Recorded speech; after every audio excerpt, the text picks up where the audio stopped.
In this lecture, I'll show you how we can create a brand new custom list inside our customer support site. To get this done, let's go back to Visual Studio. I'm using the same application in fact. So from the View and Toolbox, let me actually have a new button here. And let's actually call this button as Create a List. So when the user actually clicks on this button, it has to create a brand new list for me. So I can double click on the Create a List button, and let me paste the code that I have with me to show you how I have created a custom list by adding some new fields to that list. So first of all, as we did in the previous exercises, first of all you need to get the handle of the site collection, and then you need to get the handle of the website with which you would like to work with. Now, lists are obviously part of websites. So lists come under SP Web. So I'm trying to say web.lists.add. So it's actually creating a brand new list. This is your SP list collection in fact. So what's my list title is Belfast Customers, and the description is Belfast Customers List. And what type of list are you actually planning to create? This is important. I'm trying to say SP list template type dot. So either you can create a list based on the contacts or announcements or discussion boards. In this scenario, I have actually selected generic list, means a custom list. So by the time you actually cross this line, it actually creates for you a brand new list called as Belfast Customers. And you can notice here the add method actually returns a GUID. It's a global unique identifier. So now this, based on this GUID, I'm actually going to get a proper list object. So I'm trying to say web.lists of new GUID.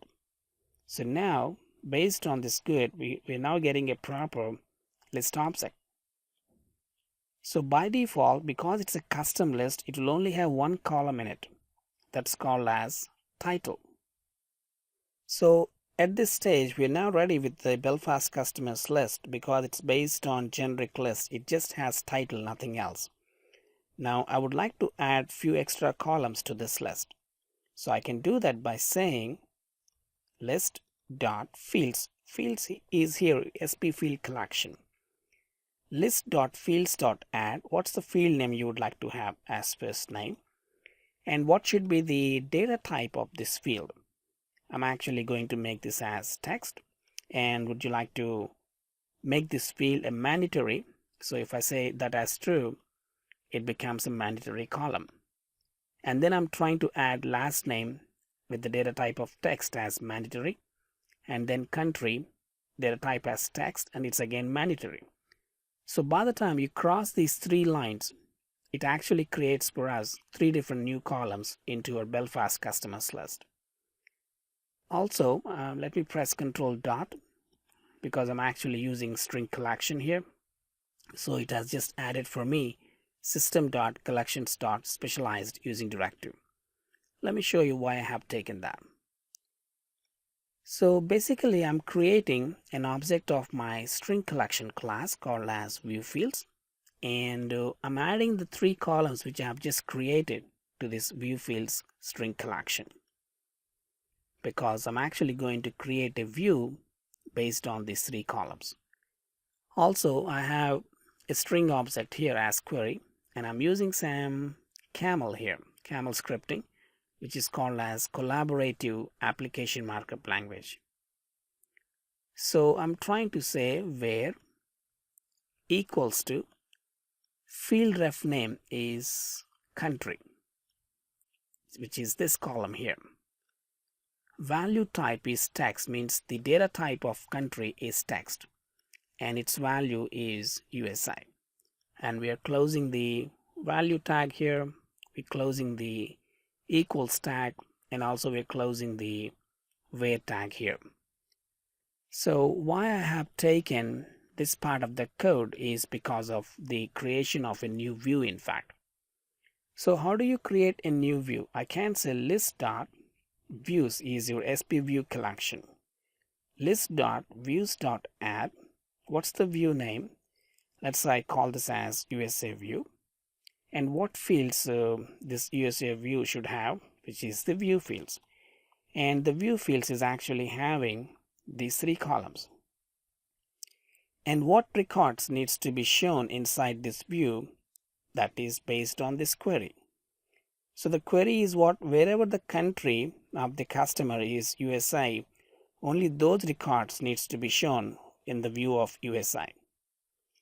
And finally, we are supplying the last two parameters.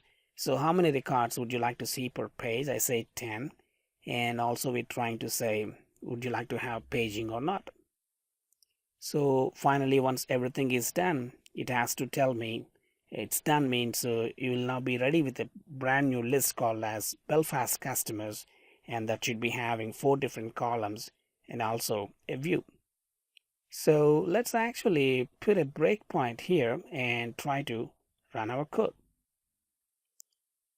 So let's actually run this now, and we'll try to debug this code line by line and see how it goes on. So when I click on create list, and we are pretty much here, so I press F10, we got the handle for the site collection now, and pretty shortly we should be getting the handle for the website as well.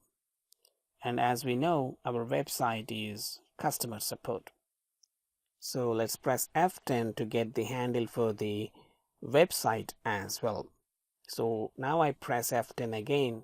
Now you can see it is actually creating a brand new list for us called as Belfast customers, and it's going to be a custom list, or what we call it as a generic list. And every list or every element in SharePoint has a GUID, a global unique identifier. So when I say web.lists of this GUID, you actually get a proper list object. So I press F10. Now we are adding 3 different columns to the list, and now we are creating the view fields collection, and also we're trying to create a new view called as USA. And when I press F10 and F10 again, it tells me everything is done successfully. So just finish our program and let's go back to the SharePoint site. So let's come back to our SharePoint site. So we're now inside the customer support site. Let's click on site contents, and let's click on the Belfast customers. So you can see this list just got created, and by default I'm only seeing title column here, but when I click on the USA view, it is having those 3 columns. So also if you can click on the list, you can see there is a USA view, and by default there is an all items. So you can switch between the views in this way. So obviously when I click on the USA view, it should show me only the customers whose country is USA. So let's actually add some dummy records here. For example, I'm going to say the first guy as Chris Gale. Let's say he's from USA, and I click on save. And now you can see there is a default view and there is a USA view as well. The USA view is supposed to show me only the records whose country is USA. So if I click on all items, obviously it shows me all the records. Now let's add another record here. So for example, I'm going to say there's another guy from like Australia, for example. I click on save again. Now when I click on the USA view, it is only showing me the record Chris Gale, whose country is USA. When I click on the all items, it is showing me both the records. Obviously when you click on that record, you can see the complete information.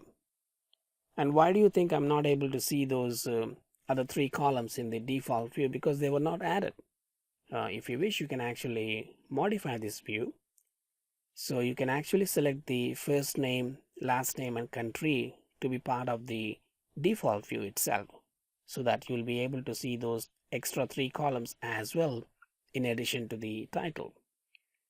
So I can select first name, last name and then country, and let's click on OK. So now you can see when I click on the all items, I'm able to see these columns as well. And here it is showing me the records from all the countries. But when I click on the USA view, it is only showing me the records where the country is USA. That was because we have actually given that condition here, where equals to country is USA.